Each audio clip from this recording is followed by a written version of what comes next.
Good morning dear student. Class 7 अध्याय 5 का अध्ययन करेंगे, जिसका नाम है बातचीत के नए साथी।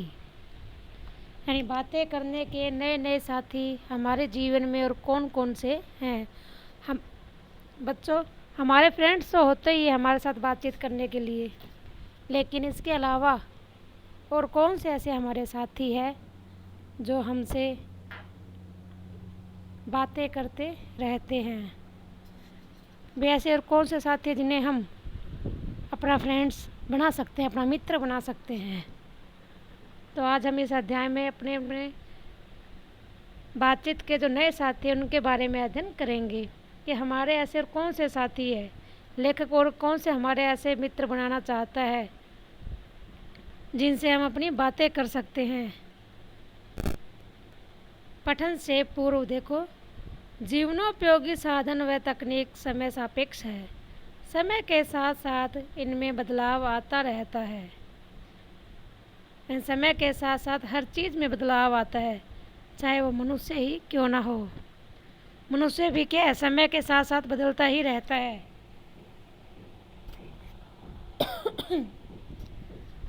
यदि हमें समय के साथ चलना है तो इन तकनीकों को अपनाना होगा। क्या हम संचार के क्षेत्र में आज मोबाइल फ़ोन और इंटरनेट से रहित जीवन की कल्पना कर सकते हैं? तो क्या अब आज के इस ज़माने में, आज के इस दौर में, क्या व्यक्ति बिना मोबाइल फ़ोन और इंटरनेट के अपना जीवन यापन कर सकता है? तो इसका आंसर होगा नहीं, क्योंकि आज का जो व्यक्ति, आज का जो मानव है, वो मोबाइल और इंटरनेट के बिना नहीं रह सकता। जीवन मूल्य संचार के साधनों के माध्यम से घर, समाज, परिवार, देश से जुड़े रहने के लिए प्रेरणा ग्रहण, आधुनिक तकनीक से जुड़कर अपने जीवन को बेहतर बनाना व जीवनोपयोगी जानकारियाँ हासिल करना ही इस पाठ का उद्देश्य है। तो देखो, अब हमारा अध्याय स्टार्ट हो रहा है।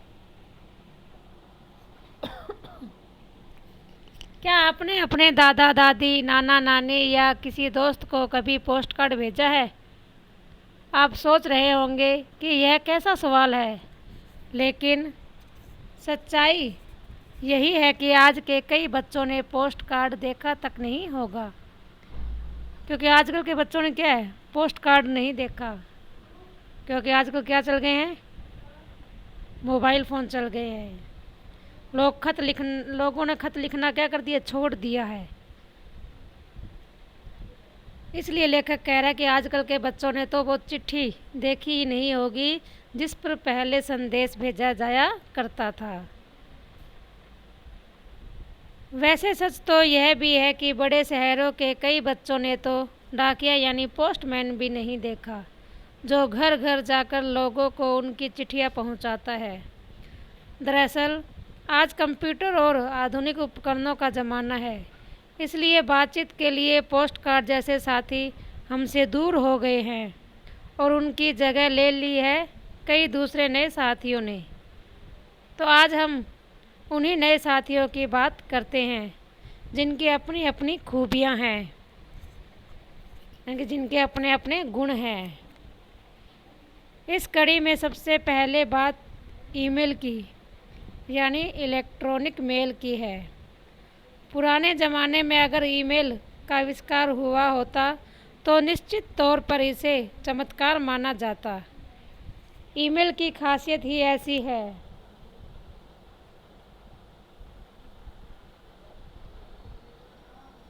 सबसे बड़ी विशेषता यह है कि चुटकी बजाते ही आप अपना संदेश या चिट्ठी आदि किसी भी दूसरे व्यक्ति को भेज सकते हैं। इतना ही नहीं, इसके लिए आपको अलग से रुपए खर्च करने की भी आवश्यकता नहीं होती। सिर्फ इतना ज़रूरी है कि आपके पास अपना ईमेल पता हो। ईमेल करने के लिए आपको इंटरनेट की ज़रूरत होगी, जिसका आप अपने घर के कंप्यूटर में कनेक्शन ले सकते हैं या साइबर कैफ़े में जाकर इस्तेमाल कर सकते हैं। 15 अगस्त 1995 को इंटरनेट भारत में आया। इंटरनेट भारत में कब आया? 15 अगस्त 1995 को। तब लोगों को नहीं पता था कि इंटरनेट अपने साथ ईमेल जैसा जादू भी ला रहा है। लेकिन धीरे धीरे लोगों ने ईमेल की खूबियों को पहचाना और आज देश में करोड़ों लोगों के पास अपना ईमेल पता है।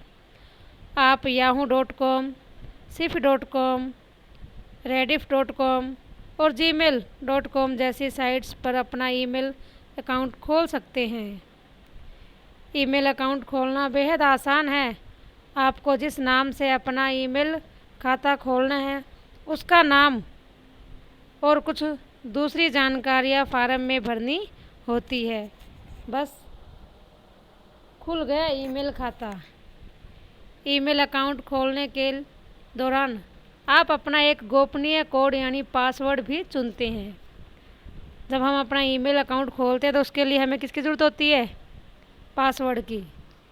और वो पासवर्ड क्यों ज़रूरी है? देखो, यह पासवर्ड इसलिए होता है ताकि कोई दूसरा व्यक्ति आपके ईमेल से चिट्ठी पत्री न भेज सके।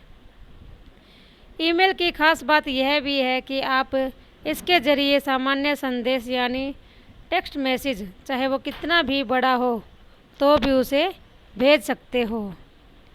फ़ोटोग्राफ या वीडियो क्लिपिंग भी भेज सकते हैं। ईमेल में सैकड़ों विशेषताएं हैं, लेकिन एक कमी है।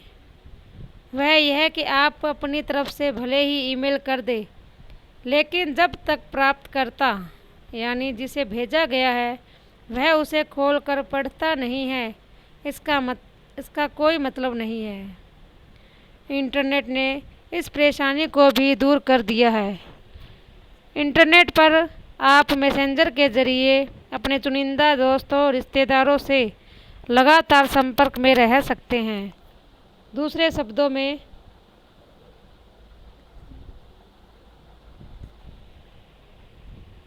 शब्दों में ईमेल जहां वन वे कम्युनिकेशन है, वही मैसेंजर टू वे कम्युनिकेशन है। याहू, रेडिफ जैसी कंपनियों के अपने मैसेंजर है जिन्हें कंप्यूटर पर डाउनलोड करना पड़ता है। इसके बाद आप अपने ईमेल पते को ही मैसेंजर में इस्तेमाल कर सकते हैं। लेकिन ज़रूरी यह है कि आप जिन लोगों के संपर्क में रहना चाहते हैं उनके पास भी वही मैसेंजर होना चाहिए जिसका आप इस्तेमाल कर रहे हैं।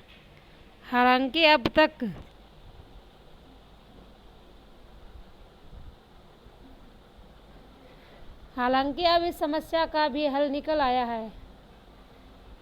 Mebu.com जैसी कुछ साइट्स ऐसी है जो एक साथ कई मैसेंजर इस्तेमाल करने की सुविधा देती है।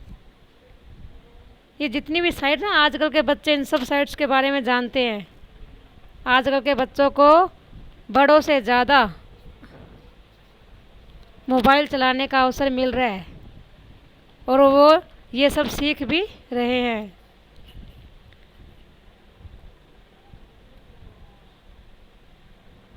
इसके अलावा याहू मैसेंजर और एमएसएस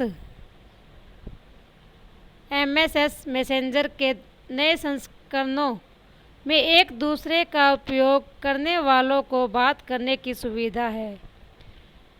इंटरनेट मैसेंजर में सबसे बड़ा फ़ायदा यह है कि आप जैसे ही कोई संदेश भेजते हैं प्राप्तकर्ता को फ़ौरन मिल जाता है।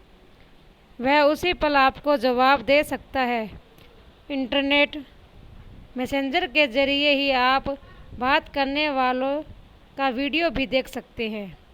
जैसे अपने वीडियो कॉल करते हैं ना, वैसे आप उसके साथ बात करने के बजाय आप उसका वीडियो भी देख सकते हो।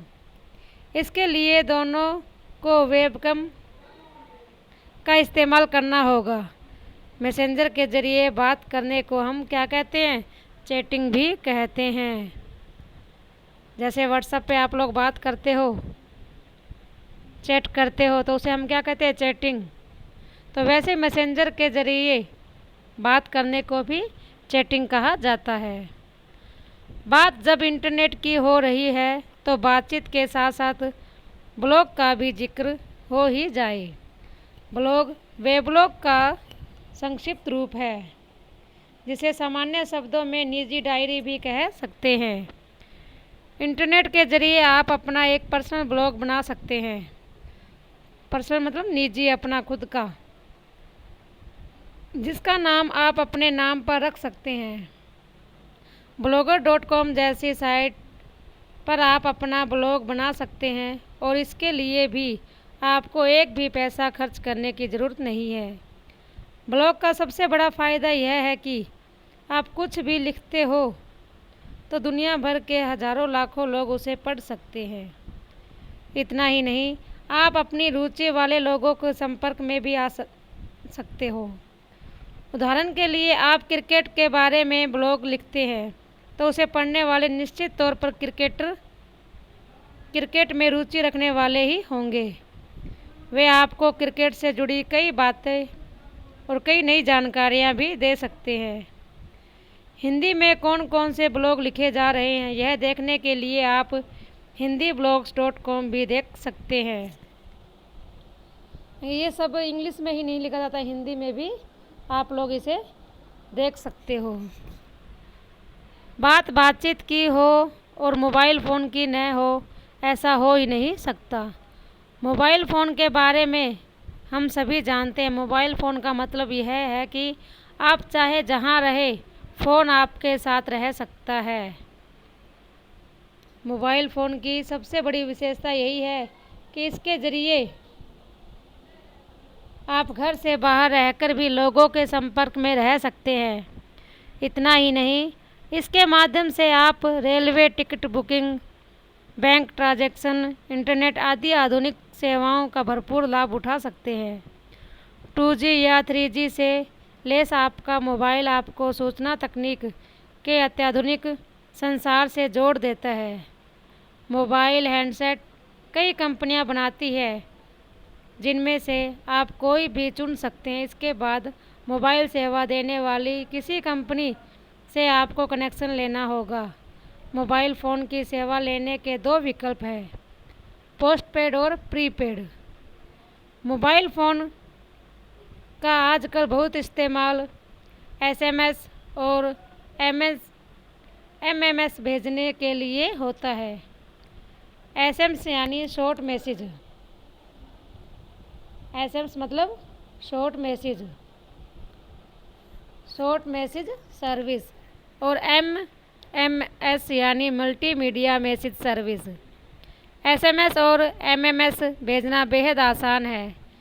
SMS में आप फ़ोन कॉल से कम रुपए में अपना संदेश दूसरों को भेज सकते हैं, जबकि फ़ोटो, वीडियो क्लिपिंग वगैरह भेजने के लिए MMS का इस्तेमाल किया जाता है। चलते चलते आपको पेजर के बारे में भी बता दिया जाए। जैसे भी पेजर क्या है।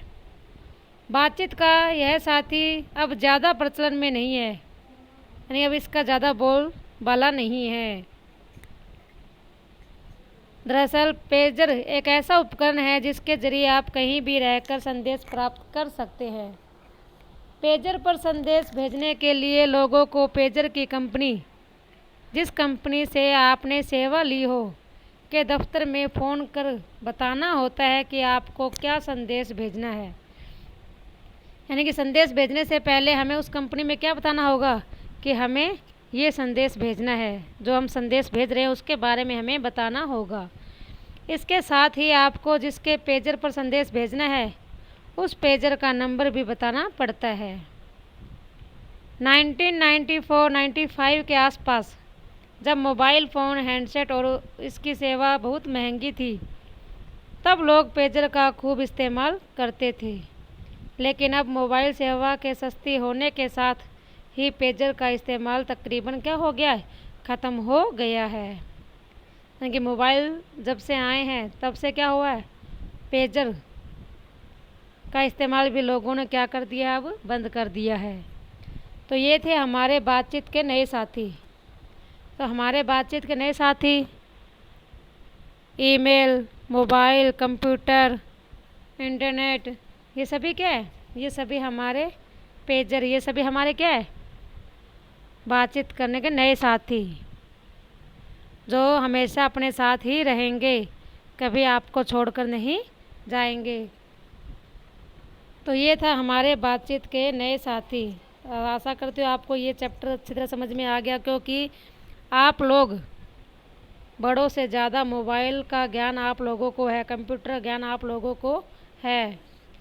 आजकल के बच्चे जिनके हाथों में अभी भी क्या है, मोबाइल ही है, तो वो मोबाइल को चलाना अच्छी तरह से जानते हैं, इसलिए ये चैप्टर उनके लिए बहुत ही इजी होगा, क्योंकि मोबाइल कंप्यूटर आज के युग के नए साथी हैं हमारे, और ये साथी हमेशा ही हमारे साथ रहेंगे, क्योंकि इन साथियों से हमें बहुत कुछ सीखने को मिलता है। इनसे हमें बहुत सहायता मिलती है, चाहे वो पढ़ने में हो, चाहे वो कारोबार में हो, चाहे वो किसी बैंक शाखा में हो, चाहे वो किसी में भी हो, ये हमेशा हमारा साथ देते हैं। हम इसका उपयोग आजकल हर जगह इसी का उपयोग हो रहा है, क्योंकि ये बहुत उपयोगी है।